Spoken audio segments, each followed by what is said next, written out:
দক্ষিণাঞ্চলের কুখ্যাত খুনি এরশাদ শিকদারের কথা নিশ্চয়ই মনে আছে, যার নির্মমতার কথা মনে করে এখনো খুলনা অঞ্চলের মানুষ আঁতকে ওঠেন।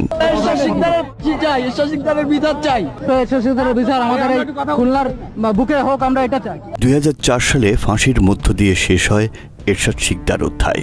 দীর্ঘদিন আলোচনার বাইরে থাকলেও আবারও ঘুরে ফিরে আলোচনায় এসেছে এরশাদ শিকদার। দৃশ্যপটে এবার এরশাদ শিকদারের ম্যানেজার মুজিবুর রহমান শামীম। এরশাদ শিকদার আটক হলেও তার অধিকাংশ অর্থ সম্পত্তি ছিল মুজিবরের নিয়ন্ত্রণে। এরশাদ শিকদার গ্রেপ্তারের পর মুজিবুর রহমান শামীম কয়েক বছর গা ঢাকা দিয়েছিলেন। 2009 সালে আওয়ামী লীগ ক্ষমতায় আসার পর হাত মেলান শেখ হেলালের সাথে। শিকদারের সম্পদ দিয়ে রাতারাতি হয়ে যান শিল্পপতি। এখানেই থেমে গেলে হয়তো সব ঝামেলা চুকে যেত, কিন্তু এরশাদ শিকদারকে ছেড়ে আসলেও অন্ধকার জগৎ থেকে বের হয়ে আসতে পারেনি মুজিবুর রহমান শামীম। নতুন করে শুরু করেন প্রতারণা। শেখ হেলালের ক্ষমতাকে কাজে লাগিয়ে কয়েকশো কোটি টাকার মালিক বনে যান। ছাত্রজীবন থেকেই ছাত্রলীগের রাজনীতির সাথে জড়িত ছিলেন মুজিবুর রহমান শামীম। 1986 থেকে 1992 সাল পর্যন্ত বাগেরহাটের চিতলমারী উপজেলার সন্তোষপুর ইউনিয়ন ছাত্রলীগের সভাপতির দায়িত্ব পালন করেন মুজিবুর রহমান। 1992 থেকে 96 সাল পর্যন্ত চিতলমারী উপজেলা ছাত্রলীগের যুগ্ম সম্পাদক ছিলেন। 96 থেকে 2000 সাল পর্যন্ত সন্তোষপুর ইউনিয়ন যুবলীগের সভাপতি হিসেবে আওয়ামী লীগের রাজনীতি করেছেন। 2001 সালে বিএনপি জামায়াত জোট সরকার ক্ষমতায় আসার পর রাজনীতিতে না জড়ালেও 2009 সালে আওয়ামী লীগ ক্ষমতায় আসার পর আবারও আলোচনায় আসেন মুজিবুর রহমান শামীম। সরাসরি আওয়ামী লীগের রাজনীতির সাথে সম্পৃক্ত থেকে দুবার মনোনয়ন চেয়েছিলেন। সংসদ সদস্য হতে না পারলেও নিজের স্ত্রী বিউটির জন্য বাগিয়ে নিয়েছিলেন চিতলমারী ইউনিয়ন পরিষদের চেয়ারম্যানের পদ। 2019 সালের এপ্রিলে হযরত শাহজালাল আন্তর্জাতিক বিমানবন্দরে অবৈধ অস্ত্র নিয়ে প্রবেশের সময় মুজিবরকে আটক করেছিল সিভিল অ্যাভিয়েশন সিকিউরিটি ফোর্স। সে সময় তিনি চিতলমারী উপজেলা আওয়ামী লীগের সহসভাপতি ছিলেন বলে জানা যায়। এসব বিষয় নিশ্চিত করেছিলেন তৎকালীন অ্যাবসেক পরিচালক নূরে আলম সিদ্দিকী। মুজিবুর রহমান শামীমের অপকর্মের মূল কেন্দ্র ব্যাংক লুট। আওয়ামী লীগ আমলে বেশ কয়েকটি ব্যাংক থেকে মুজিবর নামে বেনামে প্রায় 500 কোটি টাকা লুট করে। বাংলা এডিশনের হাতে আসা ব্যাংকের নথি যাচাই করে দেখা যায় শুধুমাত্র ইসলামী ট্রাস্ট, বদ্দা ও সোশ্যাল ইসলামী ব্যাংকে এখনও 350 কোটি টাকা ঋণ খেলাপি রয়েছে মুজিবরের। একই সম্পত্তির ওপর একাধিকবার লোন, অন্যের সম্পত্তি দেখিয়ে ব্যাংক ঋণ, এমনকি বিক্রি করে দেয়া সম্পত্তি দেখিয়েও লোন নিয়েছেন মুজিবর। মুজিবরের মালিকানাধীন প্রতিষ্ঠান সাউথ হ্যাচারি অ্যান্ড অ্যাগ্রো লিমিটেডকে বিভিন্ন ব্যাংকে জামানত রেখে লোন নিয়েছে, যা নিয়ম বহির্ভূত। এছাড়াও জয় শিপিং নামে আরেকটি প্রতিষ্ঠানকে ট্রাস্ট ব্যাংকে জামানত রেখে লোন নিয়েছে মুজিবর। অথচ আমাদের অনুসন্ধানে উঠে এসেছে জয় শিপিং লাইন মালিকানা বিক্রি করা হয়েছে আরও 2 বছর আগে। এসব জানার পরও মুজিবরের বিরুদ্ধে কোনো ব্যবস্থা নেয়নি ট্রাস্ট ব্যাংক কর্তৃপক্ষ। ট্রাস্ট ব্যাংক কর্তৃপক্ষ তাদের দুর্নীতি ঢাকতে ঋণ খেলাপির দায়ে মুজিবরের সাউথ হ্যাচারি অ্যান্ড অ্যাগ্রো লিমিটেডকে নিলামে বিক্রির জন্য একটি পত্রিকায় বিজ্ঞাপন দেয়, কিন্তু ব্যাংকের মালিকের সাথে সখ্যতা থাকায় নিলামটি বিজ্ঞপ্তি পর্যন্তই আটকে যায়। এ নিয়ে ট্রাস্ট ব্যাংকের খুলনা শাখায় যোগাযোগের চেষ্টা করি আমরা।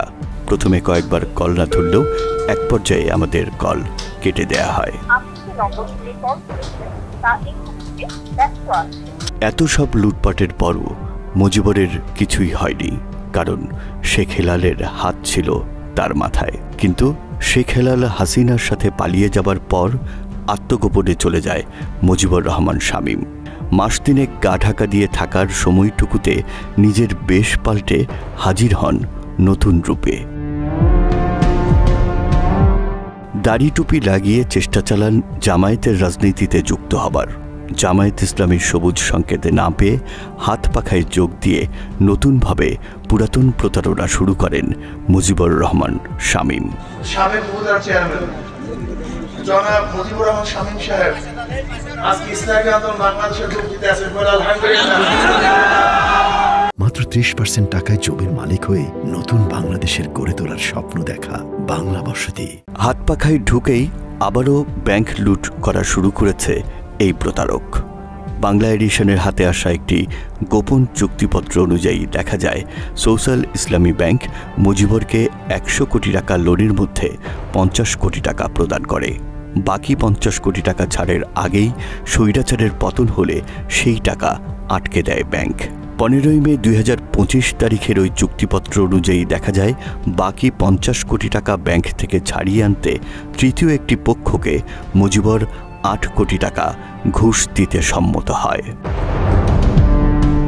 এভাবেই বিভিন্ন ব্যাংক থেকে হাজার কোটি টাকা হাতিয়ে নিয়েছে মুজিবর।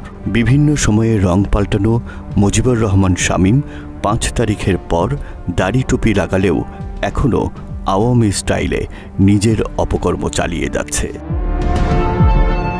অনুসন্ধানে আমরা মুজিবরের মোট 5টি পাসপোর্টের তথ্য পেয়েছি। সেখানে নাম ঠিকানা এক থাকলেও পাসপোর্ট নম্বরগুলো ভিন্ন। মুজিবরকে একাধিক পাসপোর্ট পেতে সহযোগিতা করেছে পাসপোর্ট অফিসের অসাধু কর্মকর্তারা। এ নিয়ে নাম পরিচয় গোপন রেখে এক ব্যক্তি দুর্নীতি দমন কমিশনের কাছে লিখিত অভিযোগও করেছে। এসব নিয়ে তদন্তে নামে দুদক, কিন্তু তদন্ত কর্মকর্তাকে টাকা দিয়ে কিনতে না পেরে তদন্ত কর্মকর্তা পরিবর্তন চেয়ে দুদক চেয়ারম্যানের কাছে আবেদন জানায় মুজিবর। এখানেই থেমে নেই লেবাসধারী এই আওয়ামী সন্ত্রাসী। অভিযোগ রয়েছে নিজ জুট মিলের কর্মকর্তাদের নামে চুরির মিথ্যা অপবাদ দিয়ে মামলা দেয় এই মামলাবাজ।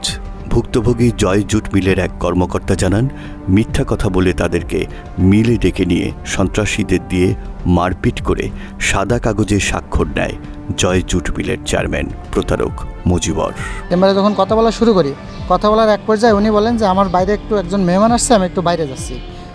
উনি বাইরে চলে যাওয়ার সাথে সাথেই ওখানে পূর্ব থেকে প্রস্তুত থাকা মুদাসের মেম্বার নুর ইসলাম এবং লিটন এবং তাদের আরও অজ্ঞাত আরও 4-5 জন মানে প্রস্তুত রাখা হয় আমাদের টর্চার করার জন্য। এবং তাৎক্ষণিকভাবে মুজিবুর রহমান শামীম অফিস থেকে বের হয়ে যাওয়ার সাথে সাথে আমাদের কাছ থেকে ফোন কেড়ে নেয়।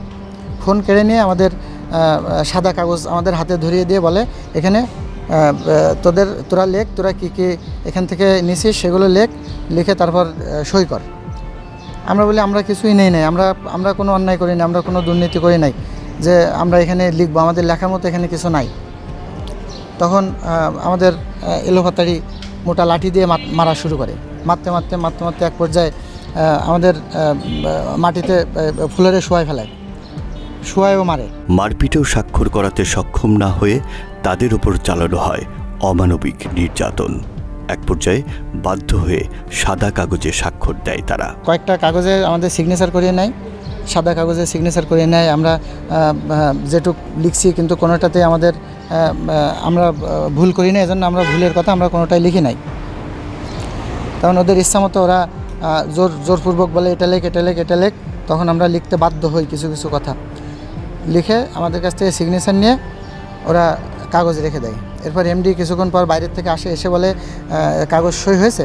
বলে হ্যাঁ হয়েছে। কয় যা হয়েছে ওটুক দাও, ওটুক দিয়ে আমরা কাজ চালাতে পারবো। অভিযোগ, চিতলমারী উপজেলার কিসমত পিঁপড়াডাঙ্গা কালীগঞ্জ বাজার এলাকার জাহিদুল ইসলাম তাপস নামের এক ব্যক্তির 60% জমি জোরপূর্বক দখল করে নেয় শামীম। শুধু তাই নয়, বিভিন্ন সময়ে সাম্প্রদায়িক দাঙ্গা লাগানোর চেষ্টার অভিযোগও রয়েছে এই প্রতারকের বিরুদ্ধে। অনুসন্ধানে জানা যায় দেশে সাম্প্রদায়িক দাঙ্গা লাগাতে জগদীশ চন্দ্র বিশ্বাস নামের এক হিন্দু ব্যক্তির ঘরে আগুন দেয় মুজিবর, চেষ্টা চালায় মন্দিরে আগুন দেয়ারও। এত কিছুর পরও যদি দল পাল্টে মুজিবরদের মতো চিহ্নিত সন্ত্রাসীরা শাস্তির হাত থেকে বেঁচে যায়, তাহলে স্বৈরাচারের দেখানো পথেই হাঁটবে দেশ। অনুসন্ধানে আরও জানা গেছে স্থানীয় চরমোনাই পীরের অনুসারীরাও বিষয়গুলো নিয়ে অসন্তোষ প্রকাশ করেছে। বাগেরহাটের সাধারণ মানুষের দাবি মজিবরকে দ্রুত গ্রেফতার করে আইনের আওতায় নেওয়া হোক, তা না হলে মজিবর ব্যাংক থেকে নেয়া হাজার কোটি টাকা পাচার করে দেশ থেকে পালিয়ে যেতে পারে। আমাদের সূত্র বলছে মজিবরের পরিবারের বেশ কয়েকজন সদস্য এরই মধ্যে দুবাই পাড়ি জমিয়েছেন। মজিবর দেশ ছেড়ে পালিয়ে যাবার আগেই তাকে গ্রেফতার করে তার আয়ত্তে থাকা সাউথ হ্যাচারি, জয় জুট মিল, জয় ফিলিং স্টেশন, জয় অ্যাগ্রো, জয় ফিড সহ সকল অবৈধ সম্পত্তি জব্দ করার দাবি জানিয়েছেন এলাকাবাসী। রাকিব জুয়েল, বাংলা এডিশন।